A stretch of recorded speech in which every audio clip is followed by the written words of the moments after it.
Assalamualaikum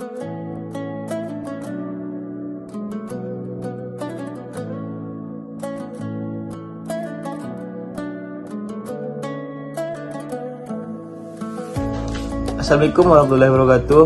Perkenalkan, nama saya Abdulriza dengan NIM 24086416. Di sini saya akan menceritakan tentang kisah Nabi Nuh alaihi wasallam. Nabi Nuh alaihi wasallam adalah rasul pertama yang diutus Allah untuk memerangi penyembah berhala. Kaum Nabi Nuh adalah penyembah berhala yang keras kepala. Mereka menyembah berhala yang dinamai Wat, Suwa, Yugut, Yaud, dan Nas. Yang menarik dari kisah Nabi Nuh ini yaitu beliau melakukan dakwah yang sangat panjang, yaitu selama 950 tahun. Beliau berdakwah selama 9,5 abad, namun hanya sedikit sekali yang mau mengikutinya. Lamanya dakwah itu berbanding terbalik dengan hasil yang didapat. Kaumnya justru merespon dengan keras kepala, penolakan, bahkan penghinaan. Hal ini memperlihatkan bahwa perjuangan dalam menyampaikan kebenaran tidak selalu berbuah cepat, bahkan seringkali penuh dengan penentangan.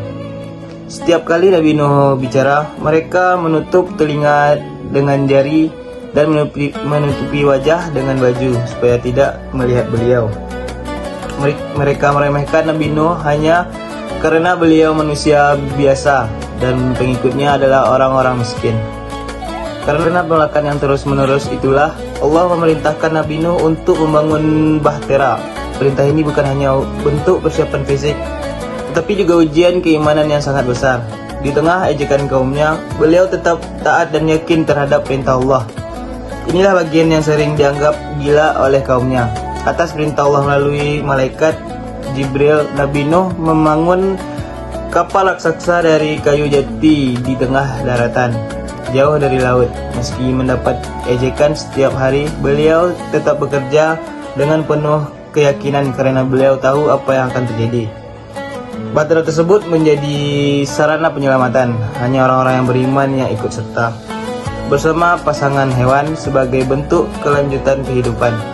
Ini merupakan bahwa keselamatan tidak ditentukan dan kedekatan keluarga atau status sosial, tetapi oleh keimanan.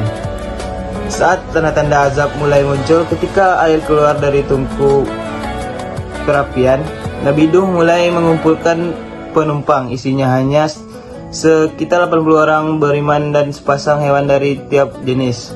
Ini adalah misi penyelamatan kehidupan agar dunia tidak benar-benar punah. Kemudian turunlah hujan yang sangat lebat. Ini bahkan hanya sekedar hujan lebat. Langit seperti menumpahkan seluruh airnya, sementara bumi memancarkan air dari segala penjuru. Air meluap begitu tinggi sampai menutupi puncak gunung tertinggi sebagai bentuk azab bagi kaum yang ingkar, termasuk istri dan anak beliau sendiri yang menolak untuk ikut. Dari kisah Nabi Nuh alaihi wasallam ini mengajarkan kita bahwa perjuangan menegakkan kebenaran membutuhkan kesabaran yang luar biasa, keteguhan iman, dan ketaatan penuh kepada Allah. Meskipun dakwah dilakukan dalam waktu sangat lama dan menghadapi penolakan keras, Nabi Nuh tetap istiqomah dan tanpa menyerah. Pada akhirnya, kisah ini menegaskan bahwa hasil bukan ditentukan oleh banyaknya pengikut, tetapi oleh keimanan dan ketaatan. Orang-orang yang beriman akan diselamatkan, sedangkan yang ingkar akan menerima akibat dari perbuatannya. Tetap teguh dalam kebenaran meskipun menghadapi kesulitan dan sedikit dukungan, karena pertolongan Allah pasti datang pada waktu yang tepat. Sekian kisah dari Nabi Nuh alaihi wasallam yang bisa saya bacakan dan saya sampaikan. Jika ada salah kata mohon dimaafkan. Assalamualaikum warahmatullahi wabarakatuh.